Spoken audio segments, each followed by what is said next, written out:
oi. Já para iniciar aqui, eu queria já pedir a todos aí, em oração e para que a gente pudesse nos solidarizar com a perda da nossa amiga e companheira, né, de trabalho e companheira de luta, né, a professora Clarice, que nos deixou muito triste e consternado, né, com o que aconteceu com ela. Né?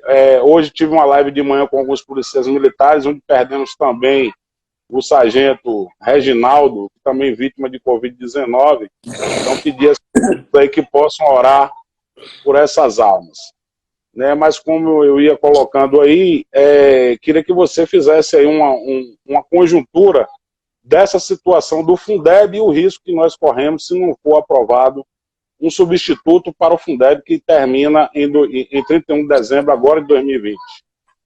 Olha, nós estamos, em primeiro lugar, parabéns aí pela iniciativa, estou à disposição.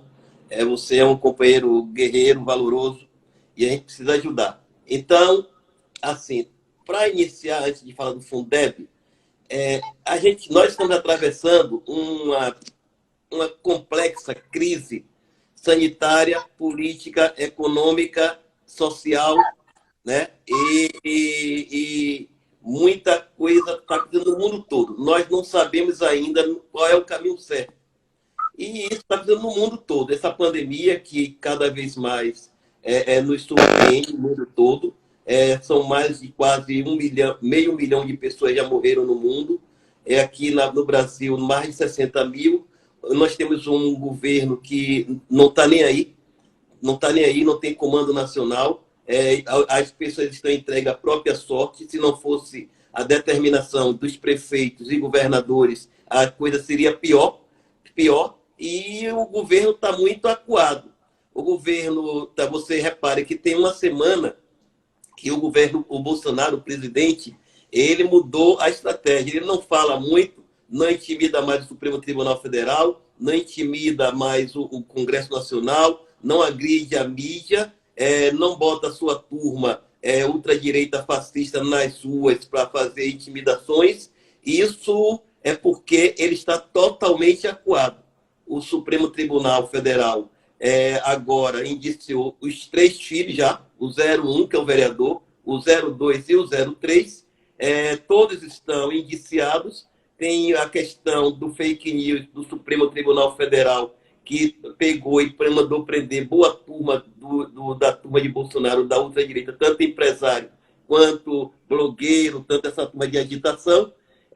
Também a prisão do Queiroz, que dizem, segundo se fala, é a peça-chave para desmontar o governo de uma só vez. Se o Queiroz falar, ou prender a Márcia, a família Bolsonaro toda está em maus lençóis. E ele que dizia que esquecesse a política, a velha política, ele é a primeira a fazer a velha política, né? Um governo cercado de milicianos, cercado da ultradireita, cercado de tudo que existe da pior espécie. E, para vocês terem ideia, nós estamos agora pelo quarto ministro da Educação, cara. Em menos de um ano e meio, praticamente, nós não temos ministro da Saúde, com o povo morrendo nas ruas, não tem ministro da Saúde. Então, é um desgoverno total. Um desgoverno total. E, dentro desse contexto, ele aí nega o seu discurso da velha política e tenta comprar o Centrão. Né? Comprar o Centrão. Por quê? Porque ele sabe que no Congresso Nacional ele não tem base de apoio nenhuma. Ele tentou emplacar R$ 200 de auxílio emergencial, o Congresso aprovou 600. Ele propôs uma medida provisória e o Congresso devolveu. Tudo o Congresso é devolvido. O Congresso aceita a política econômica, que é mais liberal. O resto de costumes não deixa passar nada de Bolsonaro. Então, ele tenta comprar o que há de pior no Congresso Nacional, que é a turma do Roberto Jefferson, a turma do Lira, a turma desse povo chamado Centrão, que é para conseguir 180 votos para não deixar passar um processo de impeachment. Mas ele sabe que agora o Centrão, com esse acuamento do governo Bolsonaro, o Centrão está pedindo agora ministério para ficar. Se não der ministério, no mínimo 2, não tem apoio mais. Então, é questão de tempo para desmoronar o governo Bolsonaro. Então, dentro desse contexto que nós estamos vivendo da política, nós não temos no Congresso Nacional 120 deputados ao lado dos trabalhadores. Não tem. Chega a 110 no máximo. Você conta de tempo, 110. Então, você tem uma emenda constitucional que precisa de 308 votos duas vezes na Câmara e no Senado. No Senado precisa de 61 votos dos 81. E na Câmara de 308 votos, que é a emenda constitucional. Então, o Fundeb, ele, para todo mundo entender, como você falou, em 2007, se o Fundeb não for aprovado, e o Fundeb não pode ser, o Fundeb termina em dezembro desse ano. Mas não pode esperar até dezembro, porque quando votar a emenda constitucional, tem que regulamentar a emenda. E a regulamentação demora tempo. Se não fizer isso, não tem dinheiro para educação, não tem dinheiro para creche, pré-escola, educação infantil, fundamental, médio e profissionalizante. Não tem. Porque vai voltar... Está um pau, né? Vai voltar a idade das trevas. Em 1970, 1980, 80 principalmente, eu lembro bem, as professoras primárias, principalmente do interior, não sabiam nunca quando iam receber dinheiro. Não sabia. Era um mês, 2 meses atrasado, ia para a porta do banco, chegando ao ponto de, no tempo da PLB, em 88, salvo engano, tocarem fogo numa casa do prefeito de Santo Antônio de Jesus, um grupo de professores, porque não recebia dinheiro há 6 meses. Então, se não aprovar o Fundeb, volta tudo a estaca zero. Nós não teremos creche, pré-escola, educação infantil. Hoje, creche, o menino que não tem creche, se não tiver um conteúdo proteico durante os 5 primeiros anos de vida, ele vive a sub-raça gabiru.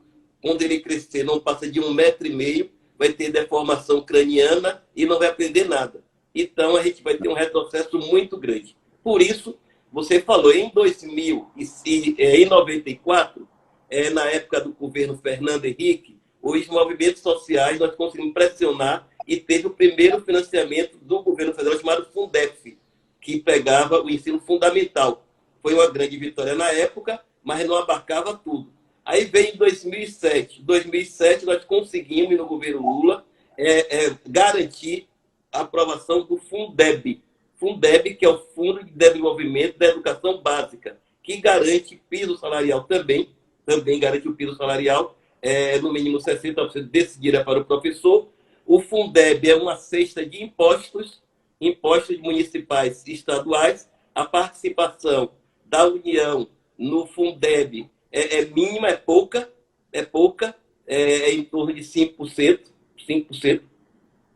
chegando até 10%, com complementação, mas é muito pouca, porque basicamente os impostos do Fundeb, desse fundo, que é um fundo, são 27 fundos contábeis. Cada estado tem um fundo, e o Distrito Federal também. Junta tudo e reparte por número de alunos per capita. Então, os estados mais ricos bancam os estados mais pobres. Então, quem banca o Nordeste é o São Paulo, Minas Gerais e Rio de Janeiro, que recebem mais, tem mais dinheiro, arrecada mais. Então, o principal componente do Fundeb, o antigo Fundeb também, será sempre o ICMS. Eu estou falando isso porque eu fiz rapidamente um registro de conjuntura. Nós estamos numa crise econômica profunda, então, se a economia quebrar, significa que não vai ter dinheiro circulando. Se não tiver dinheiro circulando, não vai ter consumo. Se não tem consumo, o ICMS cai. Provavelmente, o dinheiro do Fundeb também vai diminuir, porque estamos numa crise. Então, o Fundeb, ele é essa Constituição. O que é que está acontecendo? Nós já fizemos diversas lives nacionais. Nós já fizemos diversas expressões. Essa semana é a semana de luta para votação do Fundeb nacionalmente, divulgado pela CNTE. Então, existiam 4 PECs que tratavam do Fundeb na Câmara dos Deputados. A menos ruim, a mais aceitável hoje, é a PEC da professora, deputada federal Dorinha, do Tocantins, do DEM. A professora Dorinha foi secretária de Educação em Tocantins e foi eleita pelo DEM. E, por mais paradoxal que pareça, é a melhor que tem lá. É a melhor. A melhor. O relator é o Bacelar do Podemos, daqui da Bahia. Relator. E nós fizemos diversas reuniões em época de pandemia, antes da pandemia, no Congresso Nacional, audiências públicas, discutimos muito com o Rodrigo Maia, comandando, com a Comissão de Educação da Câmara, a Alice Portugal participou também, que era da Comissão de Educação da Câmara Federal. E grande Alice. Nós fizemos algumas emendas, porque no Fundeb, me parece que o governo não topa, quer tirar o salário e educação da cota do Fundeb, quer tirar, que colocar dentro do Fundeb o salário e educação. Aí a avaliação da CNPq é a seguinte: é melhor perder os anéis do que perder os dedos. Então, porque nessa pandemia que nós estamos atravessando, com a falta de recursos, com um governo fascista, ele tentando ter maioria ou 180 votos lá para impedir qualquer coisa. Esse povo, o governo Bolsonaro, o Paulo Guedes, não tem compromisso com a educação de forma nenhuma. E o Paulo Guedes veio da escola de Chicago. É uma escola onde são formadas pessoas que defendem uma tese de neoliberalismo.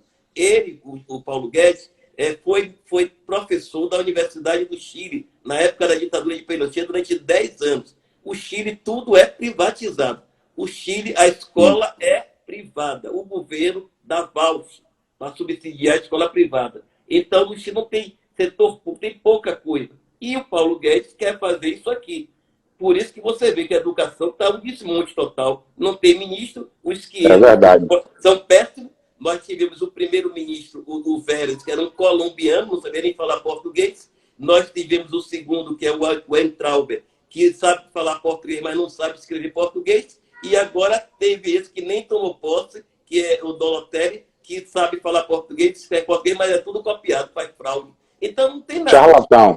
Não tem nada na educação. A educação está totalmente desprotegida, não sabemos o Enem, não sabemos do sistema de cota, eles querem acabar com cota, querem acabar com tudo. Então, dentro desse contexto, a gente precisa aprovar o Fundeb agora, no mês de julho. No mês de julho. Então, o relatório da Dorinha, a PEC 15, chamada PEC 15, ela está pronta para ser votada. Agora, essa semana, anteontem, nós fizemos uma pressão para o Rodrigo Maia e o Rodrigo Maia se comprometeu a botar em votação a PEC para a semana. Botar em votação porque o presidente da Câmara, ele que pauta a pauta do Congresso, ele que faz a pauta. Quando ele diz que bota em votação, é porque tem quase certeza que passa. Então, nós vamos fazer todos os esforços no sentido de garantir. Nós ficamos de fazer uma live com 39 deputados federais da Bahia. Eu estou vendo isso daí, junto com a CTB e com a CUT, para que a gente pressione, pergunte aos deputados federais da Bahia, os 39, qual a posição dele para votar essa questão da PEC do Fundeb, a PEC que pode ser votada agora para a semana, segundo o Rodrigo Maia nos indicou ontem. Ele mandou um documento para a CNTE dizendo que pode votar, talvez vote agora para a semana de julho, a PEC do Fundeb. É muito importante, é muito dinheiro, mas a discussão é a seguinte: nós defendemos que a União entre com 20% do seu orçamento para o Fundeb, que pode ser gradual, ou seja, pode daqui durante 5 anos, 2% a cada ano, aumentando. Mas hoje é 18%, não é isso? Hein? Não. Hoje é 18%. Não. Hoje, eu expliquei. Hoje, o Fundeb, 95%, quem banca são estados e municípios. A União só entra com a participação dela com 5%. Hoje. A nossa proposta, e a da Dorinha também, é que a União participe com 20%. Com 20%. Agora, o que é que o governo está propondo? O governo está propondo entrar num acordo com 10 durante 10 anos. Ou seja, durante 10 anos, gradativamente, o governo federal vai incorporando ano a ano até chegar a 15. 15, mais 10. Isso não está certo. Isso vai depender de um acordo nessa semana com as forças do governo, porque ele, como a educação a CEPLA está sem comando, então não tem Ministério da Educação, não dialoga com o Congresso Nacional. Quem faz isso, infelizmente, é o Paulo Guedes e o Rodrigo Maia e o Davi, que é o presidente do Senado. Então, nós não temos um Comando Nacional da Educação, porque está sem ministro. Os que estavam nem estavam aí para a Fundeb. Então, o que é que pode acontecer? Eu acredito que a gente vai votar. Eu sou da tese assim, olha, nós vamos enfrentar dias difíceis para frente, em termos de economia, em termos social, em termos de pandemia, em termos de crise social também e desemprego em massa. É bom votar, vamos dizer assim, é melhor, o menos ruim. O pior cenário é ficar sem Fundeb, que não pode acontecer. Oi. Aí, pelo Agora, menos, é isso. Diga. Como você colocou aí, nós temos menos de 110 deputados no Congresso Nacional. Que Mas a importância... Que votam com os trabalhadores. Trabalhadores. Mas a importância do Fundeb é tão grande na construção do piso do desenvolvimento da educação. Não existe nenhuma articulação dos governadores e dos prefeitos de estados e municípios no sentido de que o novo Fundeb seja aprovado, já que isso também beneficia os estados e municípios. Deixa eu explicar. Tem no Congresso Nacional, Paulo Guedes mandou no Congresso Nacional diversas PEC, em projeto de emenda constitucional. Uma, ele acaba com a desvinculação de receitas da União. Ou seja, vou para chegar no Fundeb. Hoje, pela Constituição, os estados e municípios são obrigados a terem destinadas das receitas correntes 25% para a educação. Ponto. E a União, 18%. Isso é emenda constitucional. A primeira emenda constitucional que Paulo Guedes mandou para o Congresso Nacional para ser votado acaba a desvinculação. Não tem mais. Essa é a primeira. A segunda acaba com o financiamento da educação direta. Deixa em aberto. Para você ter ideia do que eles estão pensando. Claro que os prefeitos... Agora, qual é o problema? O problema é que nós estamos num processo eleitoral. Os prefeitos estão em final de mandato. Né? Porque o Fundeb serve muito mais para as prefeituras do que para o Estado. O Estado tem uma parte, mas a prefeitura é crucial, é quem banca. Então, tem uma articulação da UPB pressionando o deputado para votar o Fundeb, como está. Tem outra articulação dos secretários municipais da Undime, tem a articulação do Conselho, tem a articulação de todos pela escola, tem a articulação da CNTE, dos imóveis sociais. Mas esse governo é um governo que você não pode confiar. Esse é o problema. Esse governo, ele não pode, ele não pensa iguais aos governos anteriores. O negócio dele é o que eu digo é verdade e pronto. Então, o Paulo Guedes é um liberal, por ele, a educação seria privatizada, cara. Como ele tentou fazer agora, ele disse assim, vou privatizar o Banco do Brasil. Ou então o governo está tentando ter uma base. Eu acho que vai dar para votar o Fundeb, porque tem esse empenho aí do Rodrigo Maia, e o Rodrigo Maia quer se cacifar, né?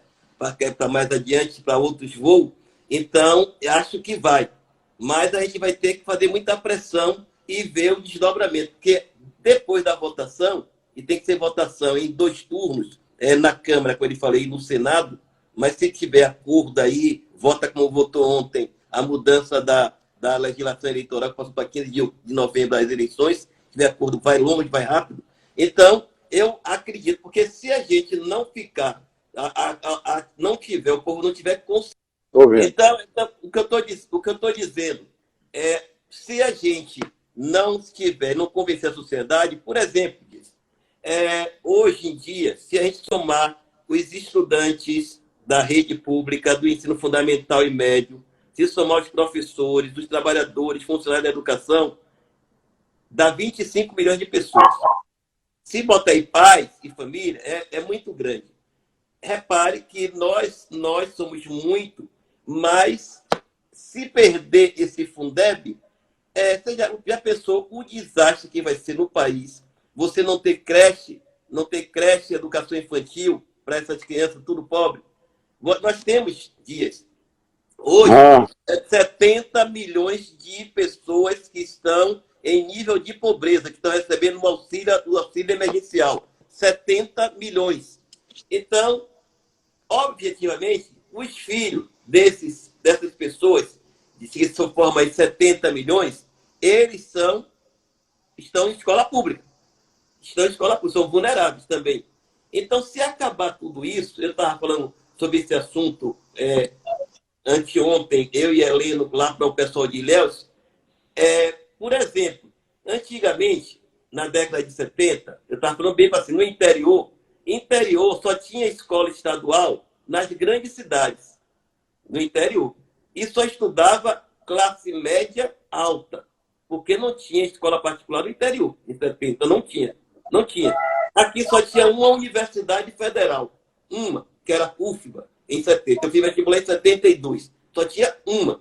Então, só vinham para cá rico, para estudar, morar na pensão em Salvador e estudar numa federal. Hoje em dia, nós conseguimos dar um salto de qualidade e quantidade na educação pública brasileira. Não foi feito aqui um histórico rápido. Então, hoje em dia, nós temos 8 universidades. 8 universidades aqui na Bahia. Né? 8. E temos públicas. 6 federais e 4 estaduais. O menino não precisa sair de Ilhéus, de Itabuna, de Conquista para fazer medicina, engenharia. Ele vai lá mesmo. Tem universidade federal e estadual para fazer isso. Todo estudante de escola pública tem direito, pode chegar até a universidade pelo sistema de cota de estudantes de escola pública. Tudo isso pode desmoronar se não votarem o Fundeb. Tudo isso vai voltar à idade das trevas. Vai ser um retrocesso muito grande. Muito grande. Então, a gente precisa falar para a sociedade, falar para o povo, explicar. Seu filho, nós estamos em crise, mas seu filho tem futuro.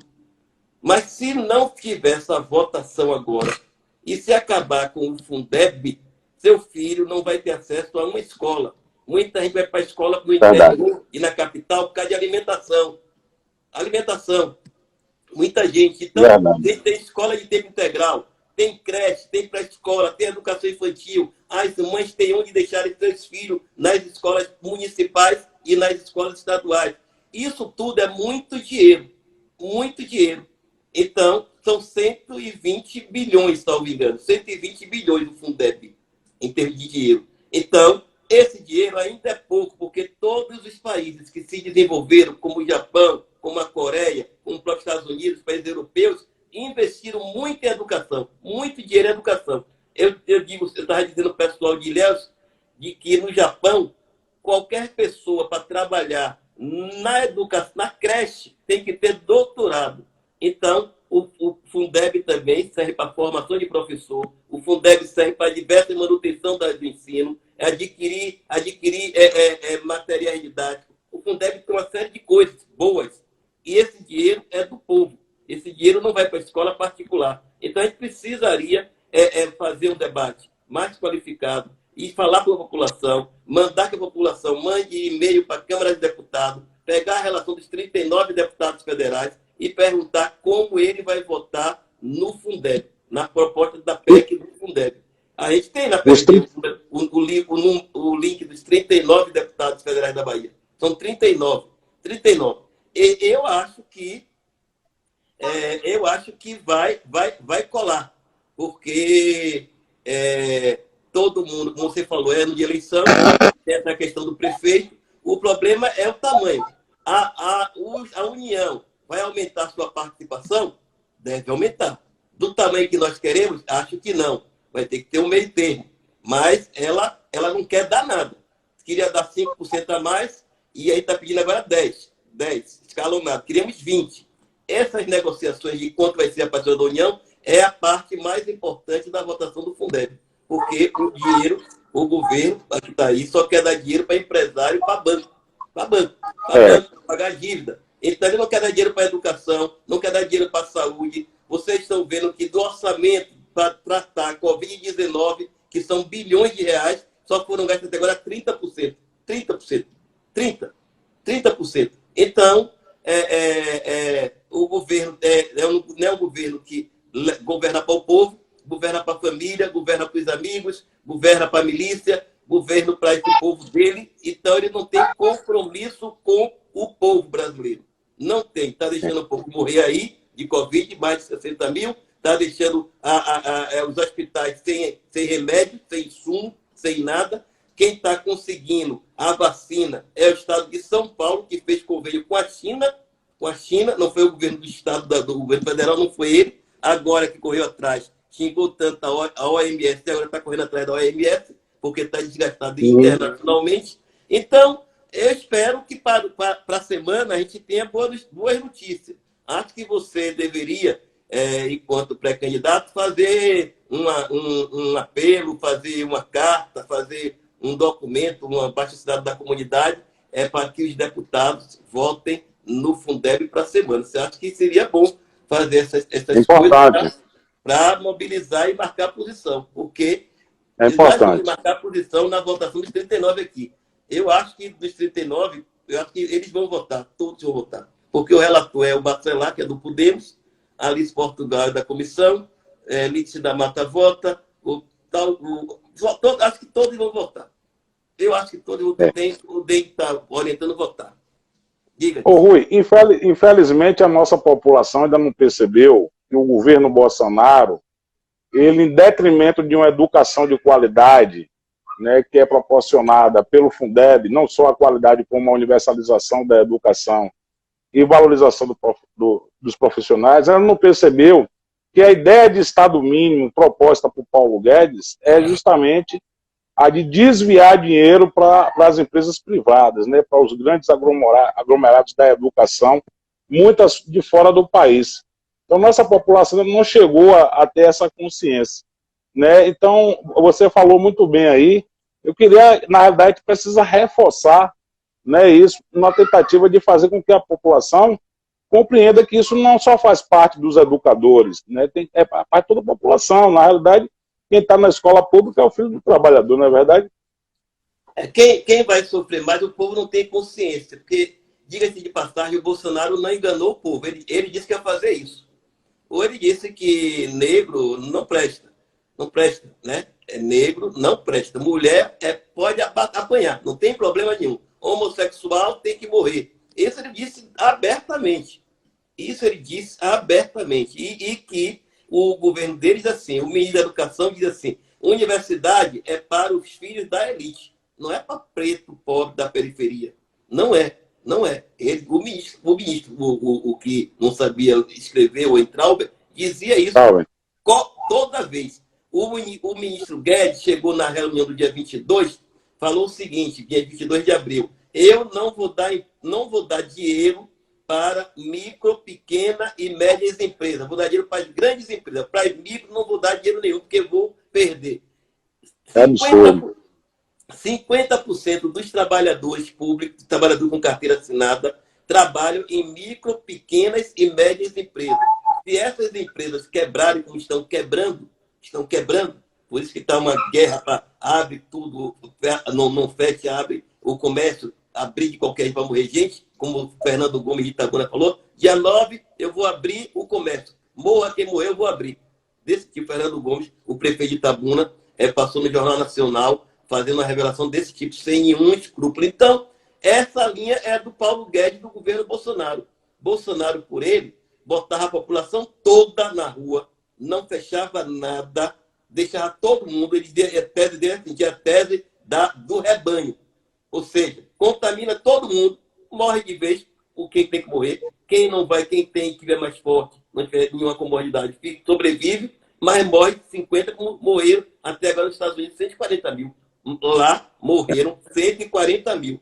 Nos Estados Unidos, a população norte-americana, 30% são negros, hispânicos e latinos. E dos 140 mil que morreram, 70% eram negros, hispânicos e latinos. Você vê, então, pega a parte mais pobre. Na Covid, aqui no Brasil, está nessa linha. Então, para Bolsonaro, pode morrer. E daí é o que ele está dizendo? Não tem problema, pode morrer. Pode morrer, porque isso é natural. É número de pessoas são números. E tem que abrir para a economia, porque é a economia que vai falar. Só que ele agora, ele está sabendo que vai ter que ele vai ser culpado pelas mortes dos brasileiros e brasileiras, vai ser culpado pela crise econômica sem precedente, o PIB vai perder 9,1 no Brasil, então vai ser uma crise muito grande. Nós temos 70 milhões de descamisados, que quando acabar o auxílio emergencial vai fazer o quê? Vai fazer o quê? Mais 2 meses. Como vai fazer o quê? Desempregado crescente, perdendo emprego. A única coisa aí é que a escola particular, 30% a 40% vão quebrar, vão fechar. E esses meninos virão para as escolas públicas, porque os pais perderam o emprego também, não tem como deixar bancar, e vai optar, não tem nem opção. Vai botar o filho na escola pública, que aí vai ter melhor poder de pressão. Mas esse governo é dessa linha, nós não temos nenhuma dificuldade de identificar. É um governo fascista, o fascismo não tem adversário, o fascismo tem inimigo. Mas eles estão, como eu estou dizendo, mais cada vez acuados, desesperados, porque se pegar a mulher de Queiroz, a Márcia,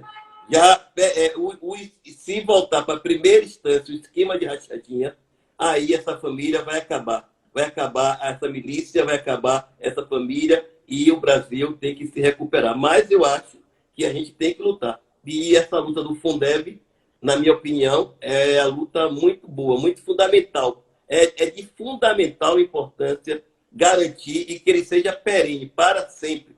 Seja uma política de Estado, para sempre. Que não dure, como o outro durou 10 anos. Não. Ou seja, o Fundeb permanente, né? Permanente. Essa é a luta nossa e a gente acha que nós vamos passar. E por último, assim, acho que vocês vão fazer um trabalho bom, não tem perspectiva de volta às aulas, não tem perspectiva de a pandemia. Hoje, eu fiquei até assim, o ACM Neto disse que ele não tem espírito de porco, tem espírito público, e ele é empresário, mas ele não vai abrir, porque se abrir, vai acontecer o que está acontecendo em Brasília, calamidade pública lá em Brasília, que estava tudo certinho, o Mato Grosso, que estava tudo bem, agora não tem nem hospital mais para ninguém. Vem aí o pior frio, Paraná, Santa Catarina e Rio Grande do Sul, gravíssimos. Volta São Paulo, volta a ter mais gente morrendo. Rio de Janeiro, a mesma coisa. E na Bahia, a gente precisa fazer essa luta de não deixar que as escolas abram. É uma luta também muito ligada à educação.